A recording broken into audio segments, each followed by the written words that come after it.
Muy buenas tardes, hermanos. Un feliz sábado para todos. Y vamos a continuar en esta tarde de recepción de sábado con nuestra temática, las estaciones del pueblo de Israel por el desierto. Y hoy vamos a tener nuestra segunda estación, creo que es nuestro cuarto tema. Y la segunda estación se llama Etam. Pero antes de iniciar nuestro estudio, vamos a colocarnos de rodillas, vamos a hacer una oración para comenzar.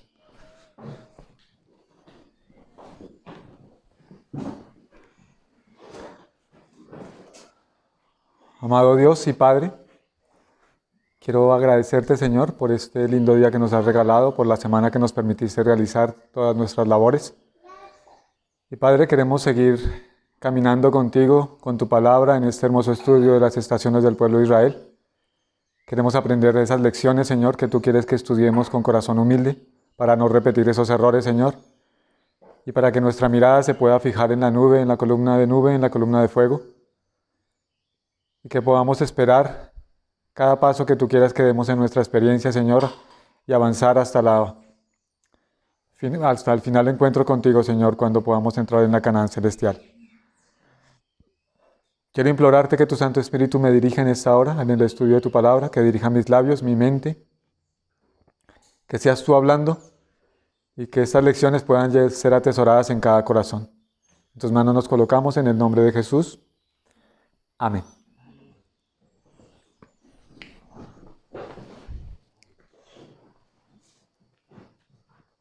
Bien. Etam. Viviendo nuestro primer amor. Y puse ese título a esta estación. Ya vamos a mirar el porqué y la razón por la que lo hice. Vamos a ir al libro de Números, capítulo 33.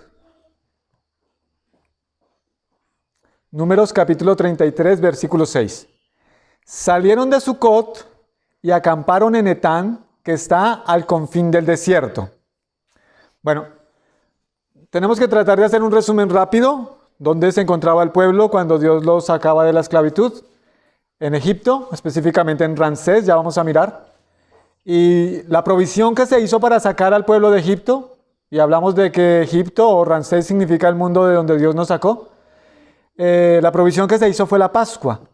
Y entendíamos en ese capítulo o en esa estación que esa es la primera parte para que de ahí para allá sean solo victorias. Si no entendemos, el pueblo lo que tenía que entender fue el sacrificio que se hizo para su salvación, y lo que tenemos que entender nosotros en nuestra experiencia, cuando iniciamos nuestra experiencia cristiana, es que Jesús entregó su sangre para limpiarme, para salvarme. Si entiendo eso, de ahí en adelante, como resultado de mi conocimiento y de mi entrega, todo va a ser de manera natural, correcto, guiado por el Espíritu Santo. Pero si no es así, pues vamos a mirar cómo sucedió con el pueblo de Israel. Va a ser seguramente muchos fracasos, muchas frustraciones y muchas cosas que ellos no entendían. Aquí dice que salieron de Sucot y acamparon en Etán, que está al confín del desierto. Y en Éxodo 13, voy a leer los versículos 20 al 22, dice: y partieron de Sucot y acamparon en Etán a la entrada del desierto. Y Jehová iba delante de ellos de día en una columna de nube para guiarlos por el camino, y de noche en una columna de fuego para alumbrarles, a fin de que anduviesen de día y de noche. ¡Wow! Y esa frase es importante, porque a nadie le gustaría viajar de día y de noche, ¿o sí? ¿Por qué creen ustedes que aceptaron viajar de día y de noche y en la Biblia no dice que hayan quejas? ¿Nadie se quejó? ¿Saben por qué? Porque ellos estaban pasando por una experiencia que nosotros conocemos en la vida cristiana como el primer amor. Y en el primer amor no hay quejas, no hay problemas. Dios los acaba de sacar, son libres. Ahora, ¿salieron pobres? No, salieron con mucha riqueza, porque Dios dio la orden de que le pidieran a los egipcios, entonces salieron con mucha riqueza. Y ahora salen hacia una tierra que Dios les prometió. ¿Van felices o no van felices? ¿Hay motivo para quejarse? No.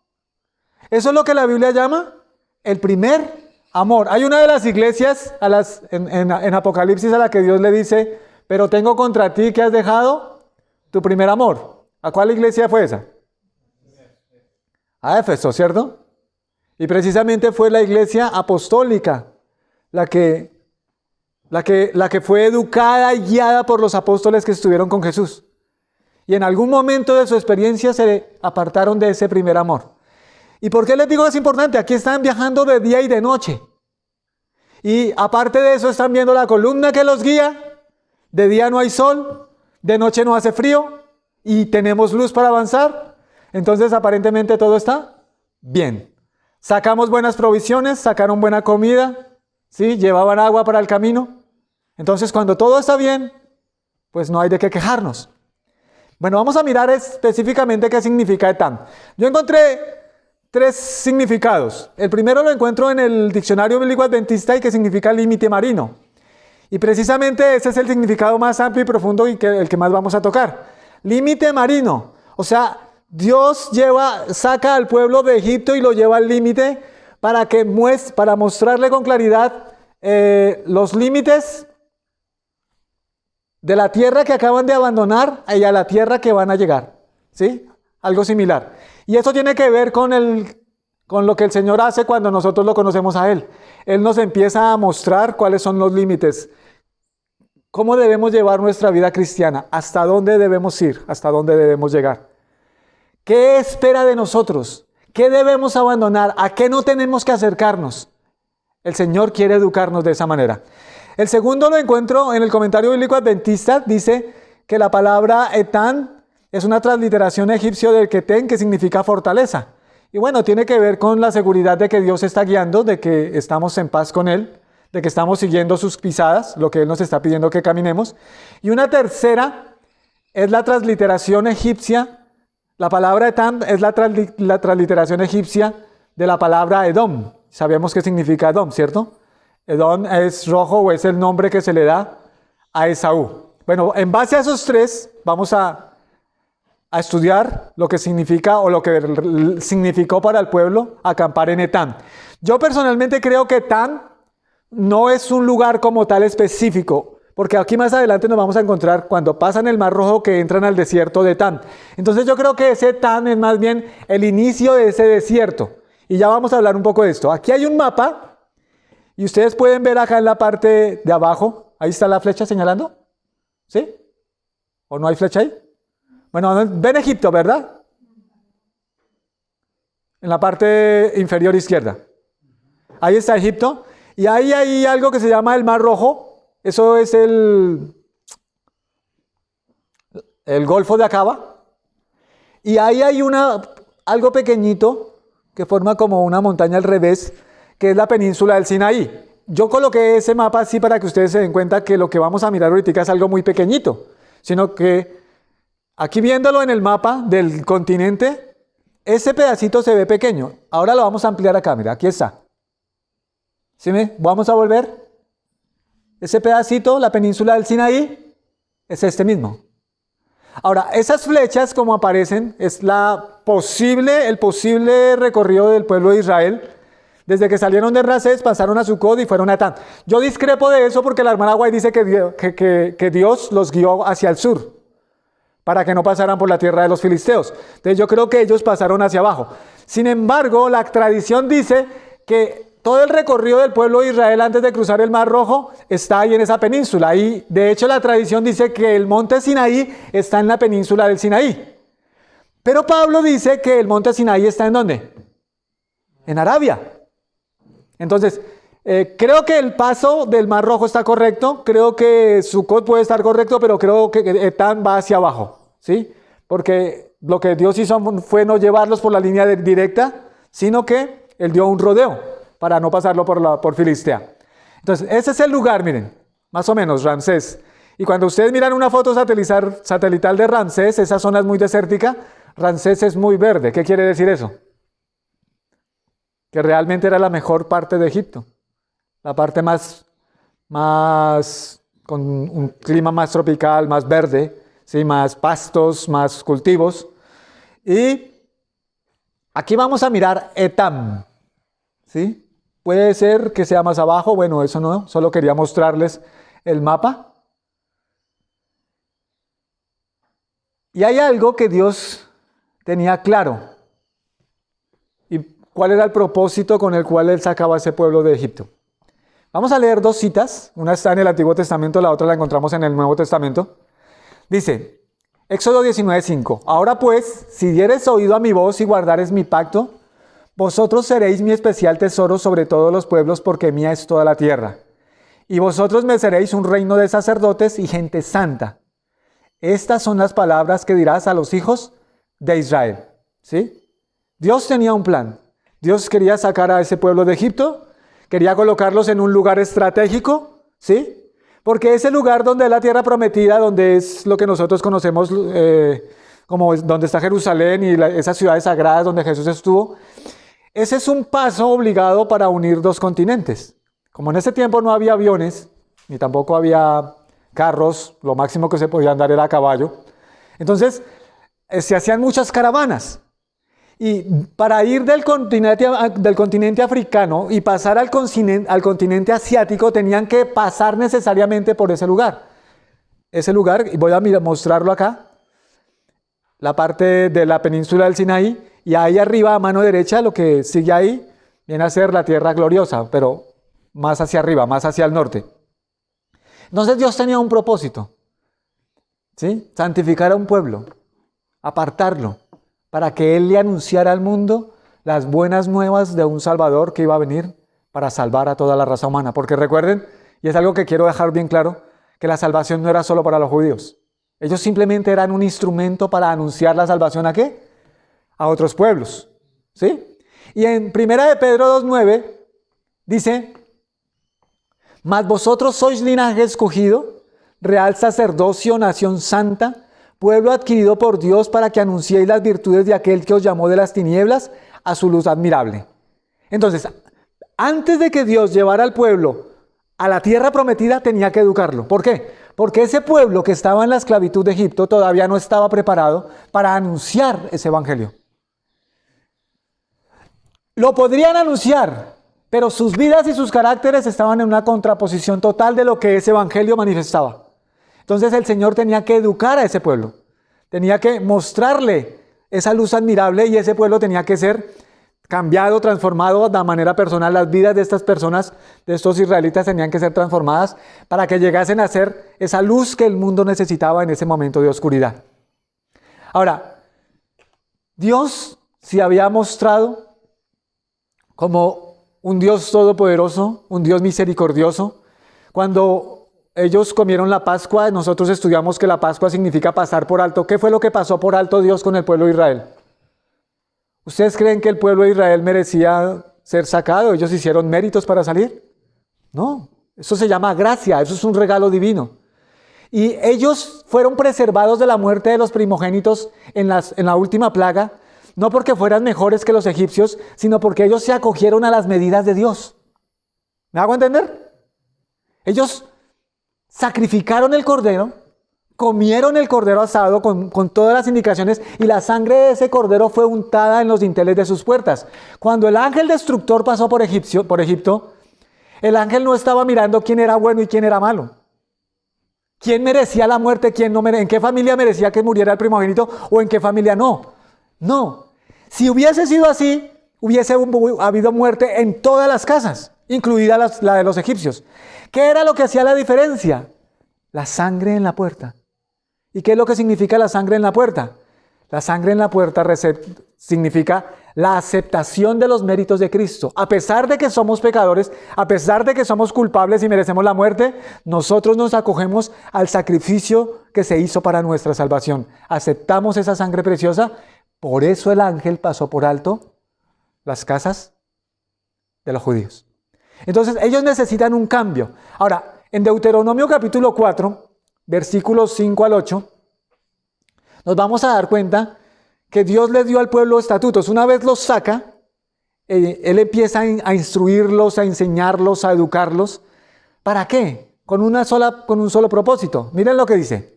Mirad, yo os he enseñado estatutos y decretos como Jehová mi Dios me mandó, para que hagáis así en medio de la tierra en la cual entráis para tomar posesión de ella.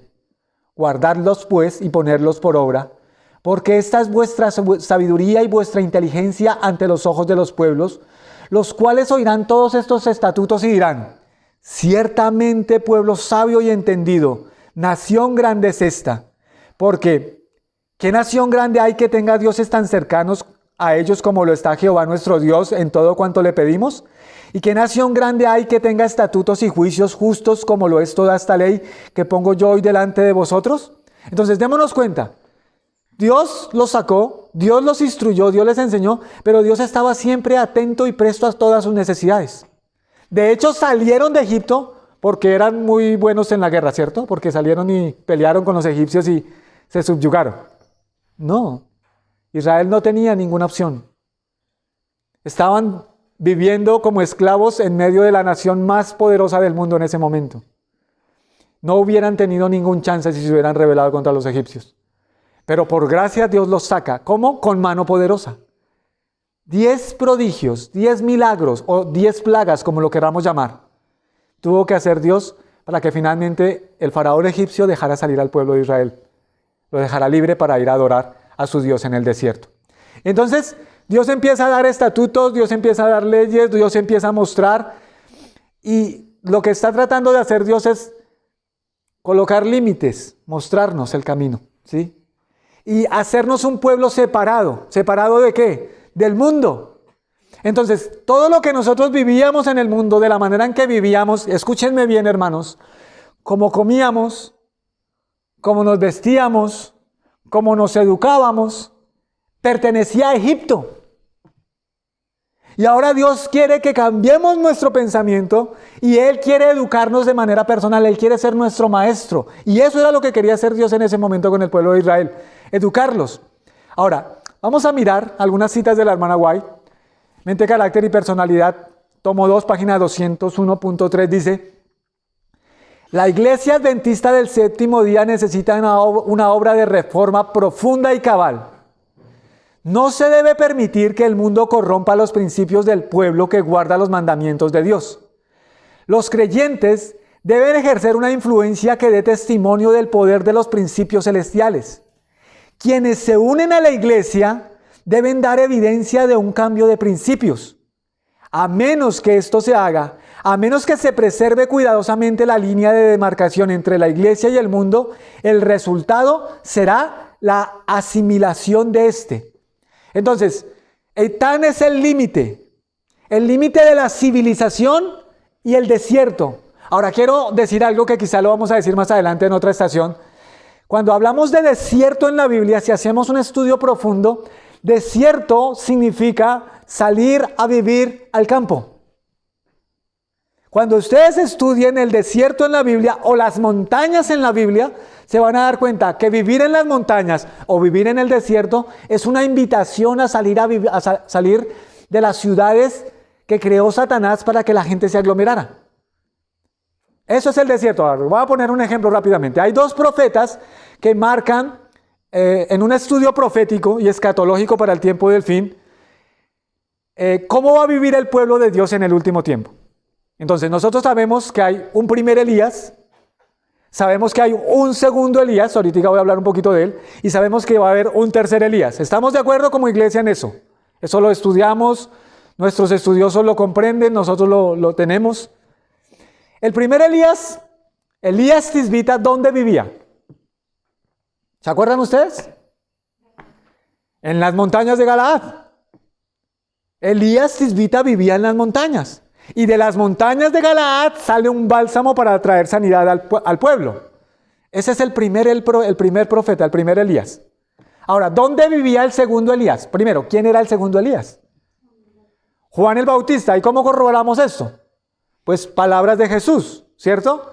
Porque él le dice al pueblo, ustedes estaban esperando a Elías, pues yo quiero decirles que Elías ya vino. Hicieron todo lo que quisieron con él. Y empieza a hablar de Juan el Bautista. Que saliste y saliera al desierto, ¿sí? ¿A un hombre vestido con ropas lujosas? De ninguna manera. Entonces, cuando Jesús está hablando de Elías, antes de eso quiero hacerles una pregunta. ¿Dónde se educó Elías? ¿De dónde venía Elías? ¿Dónde dice la Biblia que estaba Elías? En el desierto.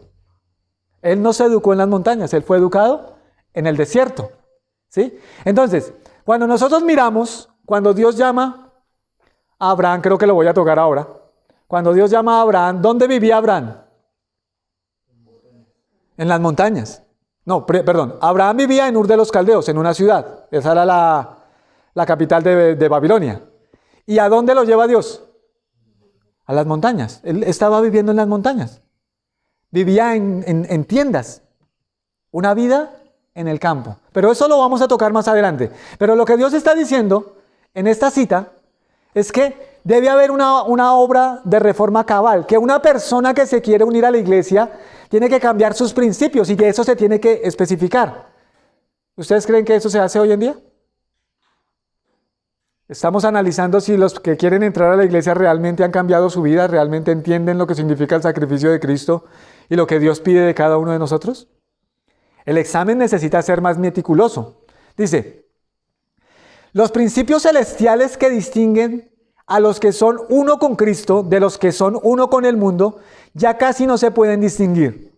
Los profesos seguidores de Cristo no son más un pueblo separado y peculiar. La línea de demarcación es borrosa. El pueblo se está subordinando al mundo, a sus prácticas, a sus costumbres, a su egoísmo. La iglesia ha vuelto al mundo en la transgresión de la ley, cuando el mundo debiera haber vuelto a la iglesia por la obediencia al decálogo. Diariamente la iglesia se está convirtiendo al mundo. Entonces, lo que Dios está diciendo es, Dios nos sacó de Egipto con mano poderosa y deberíamos, ¿sí?, convertirnos a Él, a su ley. Permitir que su ley sea escrita en nuestras vidas, en nuestros corazones, y deberíamos apartarnos del mundo, ¿cierto? Colocar límites claros y decir, de aquí para allá yo no paso. ¿Pero qué está diciendo Dios? Al revés.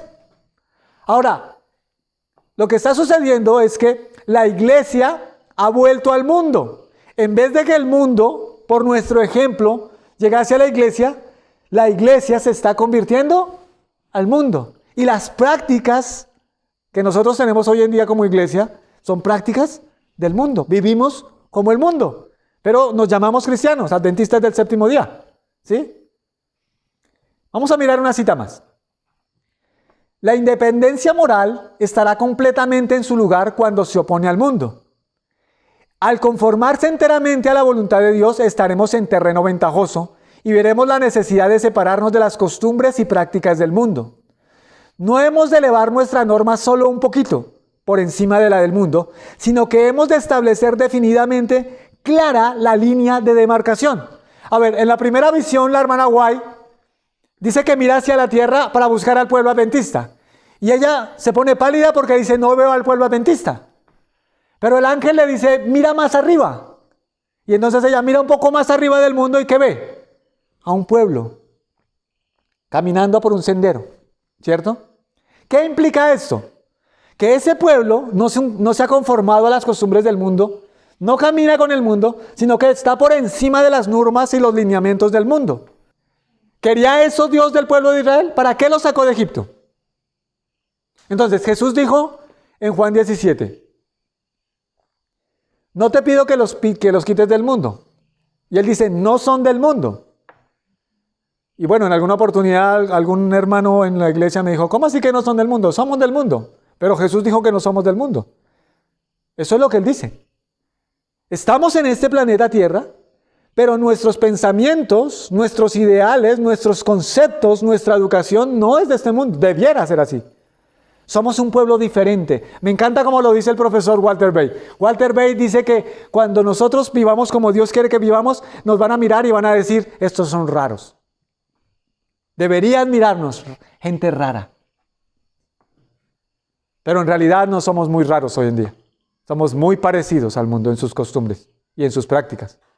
Y entonces esa línea de demarcación, ese etam, ¿sí?, no se nota. ¿Sí? Y en vez de nosotros hacer que el mundo venga a la iglesia, entonces lo que estamos haciendo es permitiendo que el mundo entre a la iglesia. Y nos estamos conformando a sus prácticas. Dios quiere que esto cambie. Y en la primera cita decía, Dios pide una reforma dentro de su pueblo, dentro de su iglesia. Tiene que haber. esa reforma. Eso es lo que significa Etam. Ahora, vamos a mirar una segunda. Etam también es la forma egipcia de decir Edom. ¿Qué es o quién es Edom? ¿Se acuerda? Es Esaú. ¿Y qué era Esaú de Jacob? Específicamente. ¿Era qué? Era su hermano mellizo, sí, era mellizo, ¿cierto? ¿Es mellizo o gemelo se dice? No, mellizo. Gemelos cuando son idénticos. Ellos son mellizos, nacieron el mismo día, casi en el mismo momento, pero son totalmente diferentes en su fisionomía. Bien, ese es Esaú, Edom. Y en realidad cuando miramos el mapa nos vamos a dar cuenta que ahí está el límite entre la civilización y el desierto. Y en ese desierto habían algunas tribus beduinas y ahí había muchos de los descendientes de Esaú que venían a pastar sus ovejas. Entonces, podríamos pensar que los primeros conflictos en la vida cristiana, los primeros conflictos que tiene un cristiano, una persona que ha aceptado a Cristo como su salvador personal, son precisamente con los miembros de su propia familia. ¿Qué opinan ustedes? ¿Eso sucede así?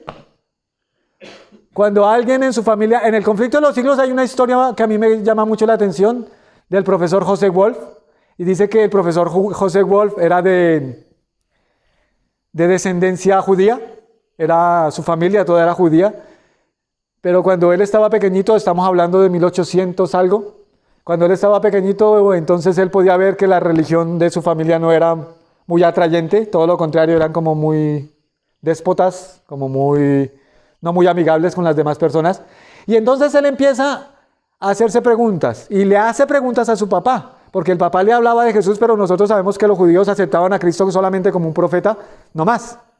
No lo aceptaron como el Mesías. Entonces él empieza a hacerle preguntas y empieza a hacerle preguntas. José Wolf, eso que les estoy diciendo está en el conflicto de los siglos.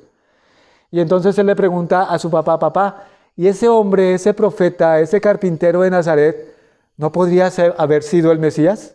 Y el papá se enoja muchísimo con el muchacho.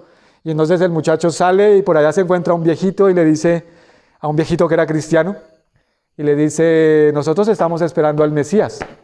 Y el viejito le dice a ese niño pequeño, judío, le dice, hijo, ve y estudias la palabra de Dios, porque al Mesías que tenía que venir, tu pueblo hace mucho rato lo crucificó. Y esas palabras como que calaron en la mente de ese niño. Y estudió la palabra de Dios. Y cuando entendió que Jesús era el verdadero Mesías, ese niño fue expulsado de su casa. Fue a vivir a donde unos tíos, de allá también fue expulsado de su casa. ¿Por qué? Porque en su cultura no aceptaban que Jesús era el Mesías. Ahora, en el mundo cristiano eso parece no ser así, ¿cierto? Pero yo también creo que hay muchos conflictos en muchas familias, porque una persona deja su religión tradicional, puede ser católica, puede ser alguna religión protestante, y entiende la verdad que está escrita para nuestro tiempo y se aparta y se une a la Iglesia Adventista del Séptimo Día. ¿Y por qué lo digo tan abiertamente a la Iglesia Adventista del Séptimo Día? Porque, hermanos, solo hay una iglesia en este momento que lleva el estandarte de la verdad. No hay más. Y esa iglesia es la Iglesia Adventista, ese es nuestro pueblo. Ahora, vamos a leer en Mateo 10 algo que sucede. Mateo 10, 34 al 39 dice, no penséis que he venido para traer paz a la tierra, no he venido para traer paz sino espada. Porque he venido para poner en disensión al hombre contra su padre, a la hija contra su madre, a la nuera contra su suegra, y los enemigos del hombre serán los de su casa. El que ama a padre o madre más que a mí, no es digno de mí. El que ama a hijo o a hija más que a mí, no es digno de mí. Y el que no toma su cruz y sigue en pos de mí, no es digno de mí. El que halla su vida la perderá, y el que pierde su vida por causa de mí, la hallará. Entonces, ¿qué fue lo que Dios que prometió que iba a suceder? Él va a traer paz al corazón de todo el que lo acepte. Pero aceptar a Cristo como nuestro Salvador personal, en nuestra experiencia personal, puede traer muchos conflictos. Y muchos de esos conflictos pueden ser inicialmente ¿en dónde? En nuestro propio hogar, en nuestra propia casa, con los de nuestra propia familia, con nuestra parentela. De hecho, cuando Dios le dice a Abraham que se aparte de su parentela, ¿por qué? ¿Por qué es? Porque va a ser muy difícil para Abraham ser fiel a Dios en medio de su propia casa. Va a haber conflictos, se van a crear conflictos. Ahora, el Salvador ordenó a sus discípulos, deseado toda la gente, en 3:24, párrafo 2, dice, el Salvador ordenó a sus discípulos que no esperasen que la enemistad del mundo hacia el Evangelio sería vencida, ni que después de un tiempo la oposición cesaría. Dijo, no he venido a meter paz sino espada. La creación de esta lucha no es el efecto del Evangelio, sino el resultado de la oposición que se le hace. Y esa frase hay que enmarcarla, porque muchas veces pensamos que todos los problemas, alguien dijo que los problemas que existen en la sociedad actualmente tienen que ver con el cristianismo. ¿Qué opinan ustedes? ¿Que es por el cristianismo que se suscitan tantos conflictos? No, eso no es verdad.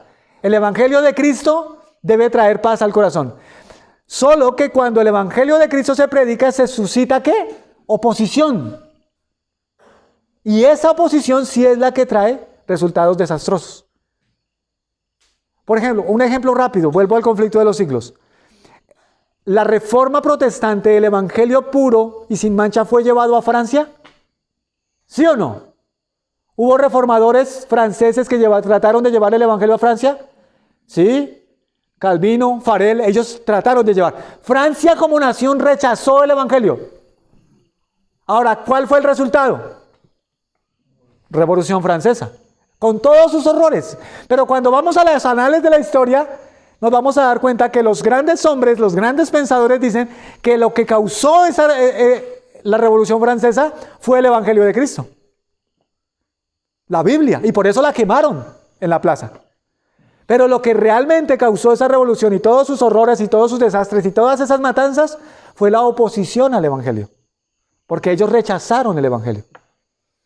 Sigamos. De todas las persecuciones, la más difícil de soportar es la divergencia entre los miembros de la familia. El alejamiento afectivo de los seres terrenales más queridos. Pero Jesús declara, el que ama a padre o madre más que a mí, no es digno de mí. Y el que ama a hijo o a hija más que a mí, no es digno de mí. El que no toma su cruz y sigue en pos de mí, no es digno de mí. ¿Y creen ustedes que lo que está diciendo Dios es verdad? Porque nosotros podemos esperar que nuestros amigos nos abandonen, que personas que queremos mucho nos abandonen.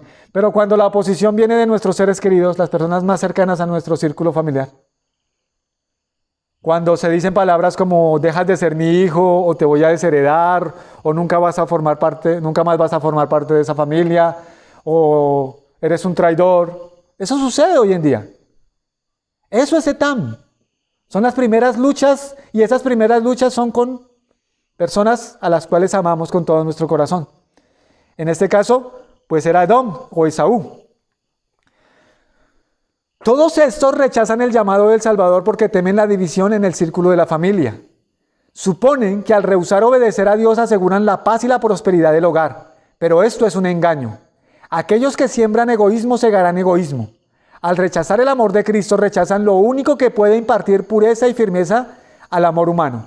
No solamente perderán el cielo, sino que dejarán de disfrutar verdaderamente de aquello por lo cual sacrificaron el cielo. En alguna oportunidad, cuando daba estudios bíblicos, empezamos con una familia a estudiar y finalmente el esposo se apartó y yo ya estaba teniendo los estudios bíblicos solo con la esposa y con los hijos. Y poco a poco los hijos dejaron y la esposa finalmente me dijo, no, yo entiendo que lo que usted me está enseñando es la verdad, pero mi familia no la acepta y yo no puedo sin mi familia. ¿Pero qué dijo Jesús? Ahora yo... A diferencia y en mi testimonio personal como familia puedo decir que es al revés. Esa familia, bueno, yo no sé, no soy quien para juzgar, pero a la luz de lo que estoy leyendo es muy posible que el haber rechazado el Evangelio lleve al abismo a esa familia. Por el contrario, cuando uno de sus miembros lo acepta y así se cause oposición, poco a poco se va ganando terreno para Dios, poco a poco se va ganando terreno para el Evangelio y finalmente es posible. No siempre será así, pero es muy posible que muchos miembros de esa familia se salven. Pues en el caso de mi familia, de mis padres y mis hermanos ha sido así. Cuando ellos aceptaron, nosotros no queríamos saber nada del Evangelio, pero poco a poco nuestros corazones han sido ganados para Cristo.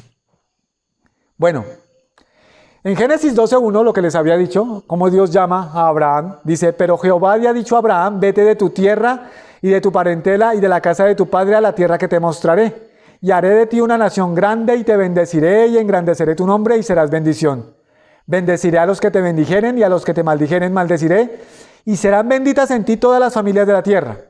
Y se fue a Abraham como Jehová le dijo, y Lot fue con él, y era Abraham de edad de 75 años cuando salió de Harán. Ahora miren el comentario que hace la hermana Guay de esa cita. Muchos continúan siendo probados como lo fue Abraham. No oyen la voz de Dios hablándoles directamente desde el cielo, pero en cambio son llamados mediante las enseñanzas de su palabra y los acontecimientos de su providencia.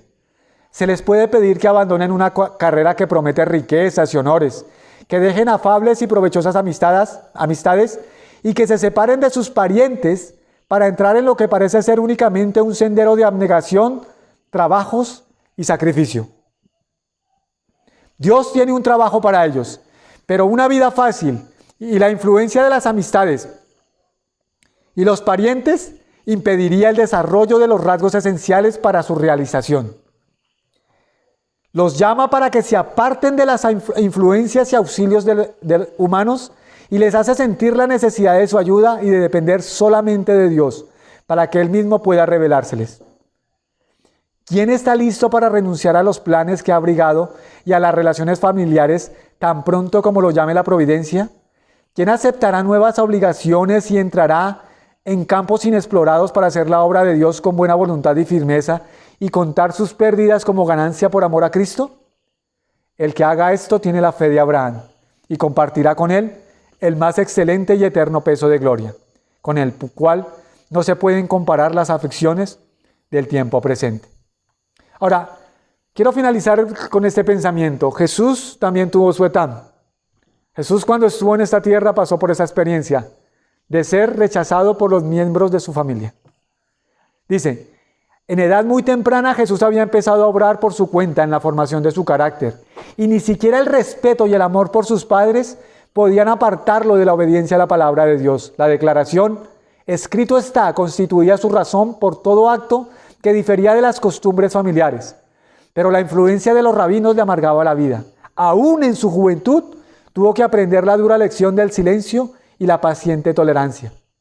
Jesús amaba a sus hermanos y los trataba con bondad inagotable, pero ellos sentían celos de él y manifestaban la incredulidad y el desprecio más decididos.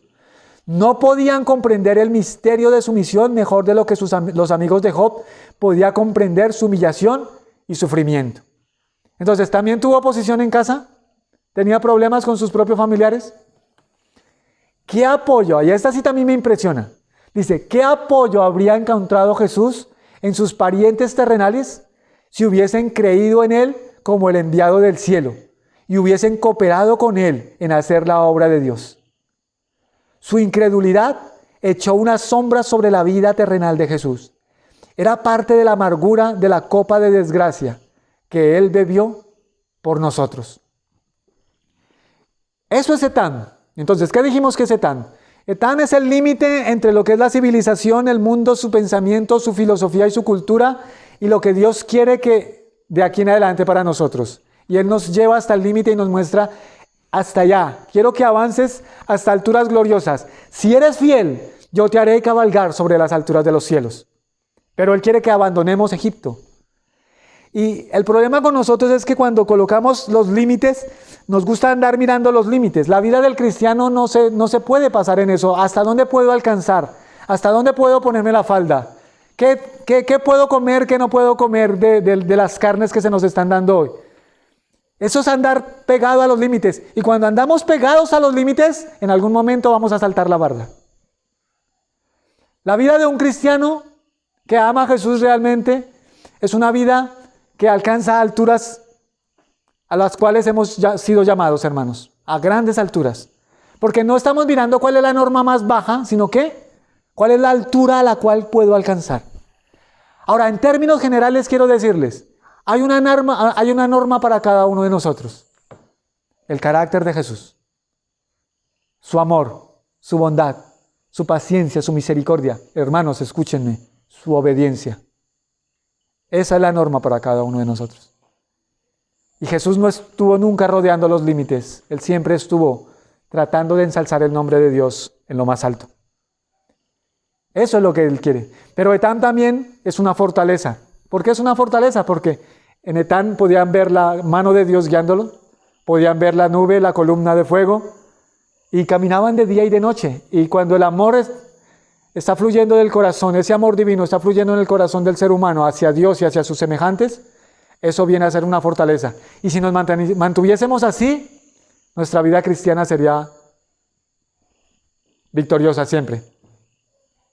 Pero como la iglesia de Éfeso, Dios puede mirarnos a los ojos y decirnos, pero tengo contra ti que has dejado tu primer amor. Sé pues celoso y arrepiéntete y haz las primeras obras. Porque si no, vendré y quitaré tu candelero de su lugar, si no te hubieres arrepentido. Ahora, Etán también significa esos conflictos, esas dificultades que pasamos con las personas que más queremos, nuestros seres queridos. Cuando aceptamos a Cristo como nuestro Salvador personal, las primeras batallas en la experiencia cristiana son con esas personas a las que más amamos y son los que más difícil nos van a poner la situación. Hasta aquí hemos avanzado. Nuestra próxima estación es Pi-Hairot. Y Pi-Hairot tiene que ver con un conflicto directo y frontal con Satanás y sus fuerzas infernales. Él va a hacer todo hasta lo imposible, Él nos va a acercar para que nosotros retrocedamos. Pero Dios da su orden. Avancen. Que el Señor les bendiga. Vamos a colocarnos de rodillas, vamos a orar.